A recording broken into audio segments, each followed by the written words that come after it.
This is a repair being done on a 1997 Jeep Cherokee, which is the XJ series.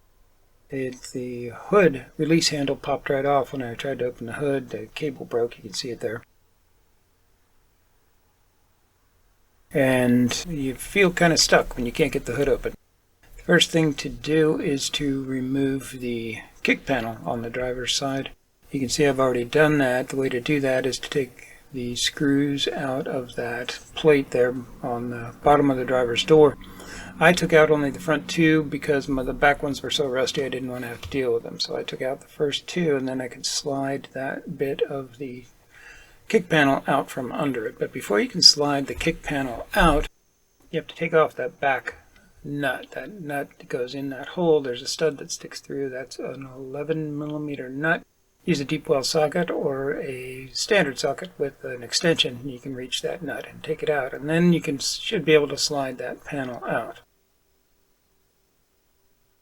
When you slide it out, you'll reveal the bracket that the handle fits into.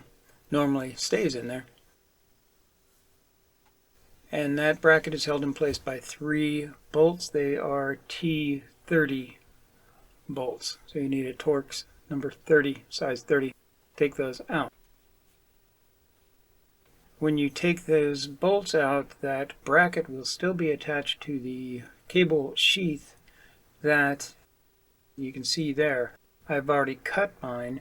You need to cut that off, and if you don't have any cable strands sticking out, you need to strip that sheath a little bit until you get some cable strands, because then you need to latch onto it with a pair of vice grips and give it a pull, and that should pop the hood open because you need the hood open for this job.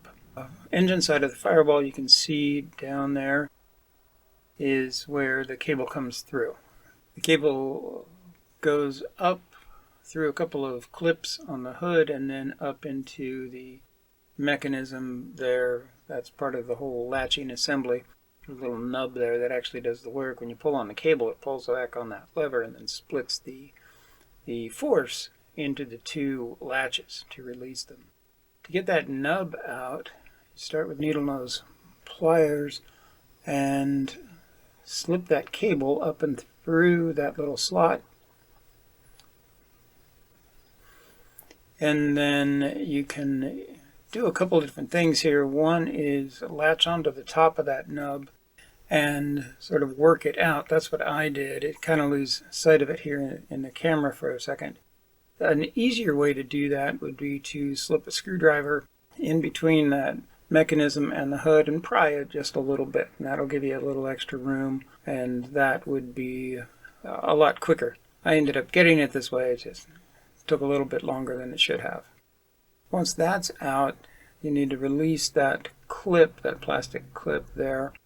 And for that, just use a flat blade screwdriver, stick it in under there, and pry it up and out. The other clips on the hood should just pop right out.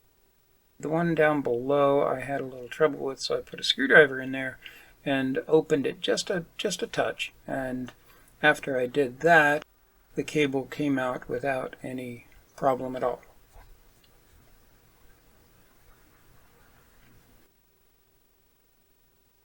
Now, down on the firewall again, you want to push that rubber piece through the firewall. Just use a flat blade screwdriver, anything really. You don't have to worry about damaging that thing. It's all going to be trash. So push that through.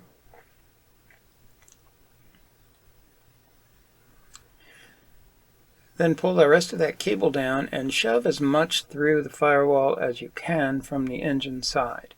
That'll help prevent things from hanging up. I had only one issue when I tried to pull the cable through at first. That little nub on the end hung up and I had to go back and shove that through, but after that was through, then it pulled right out without any problem at all. Here's the new cable. It looks a lot like the old one, remarkably so. The handle, anyway, the insulated bit there has some foil around it that the old one did not. That's the rubber piece that goes through the firewall. It's slightly different than the original. I'm going to put a thin layer or coating of dish soap on there to ease some of the friction in trying to get it through the firewall. The For pushing it through the firewall, you don't need an assistant, but I asked Caroline to help me out with this. So we pulled the cable through up to the rubber grommet.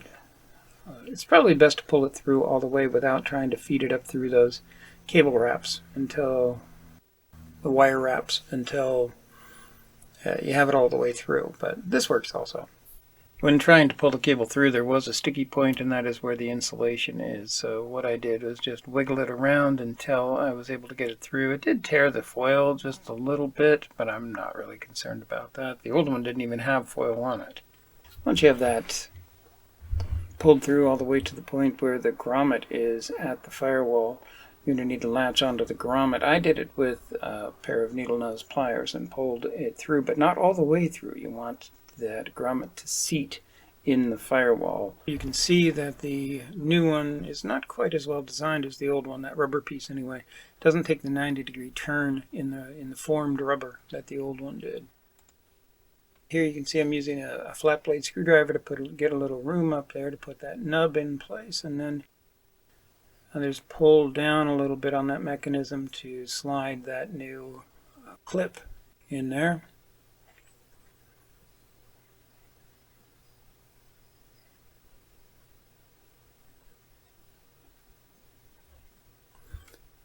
Just clip those cables in place. I forgot where that silver piece was supposed to go. I put it on the side opposite of what was there originally. I may end up moving that, but it doesn't seem to be affecting anything. Now, on the inside, you need to bolt that bracket back into place. Those are the three T30s. And the only thing you need to be cautious of here is there are some wires that there's a fair amount of wiring that goes around there, and you don't want to catch wires under.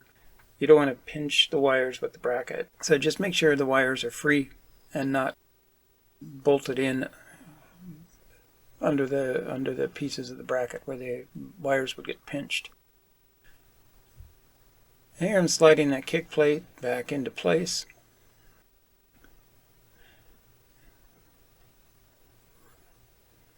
Just sort of wiggling it around to get it into place, making sure it's fitting everywhere. Put your finger in the hole back there, and you see my right hand going there soon. There. Put your finger in that hole back there and make sure the stud's coming through. If it's not, just move it around a little bit. That is the kick plate until that stud pokes through. And when the stud pokes through, you need to put that 11mm nut back on. Now you can put those screws back in that trim plate that's below the door, and then this job is finished except for testing it. To test it, what I would do first is just pull on that handle to make sure everything seems to be working properly, and then go ahead and shut the hood and pull on it, see if it opens.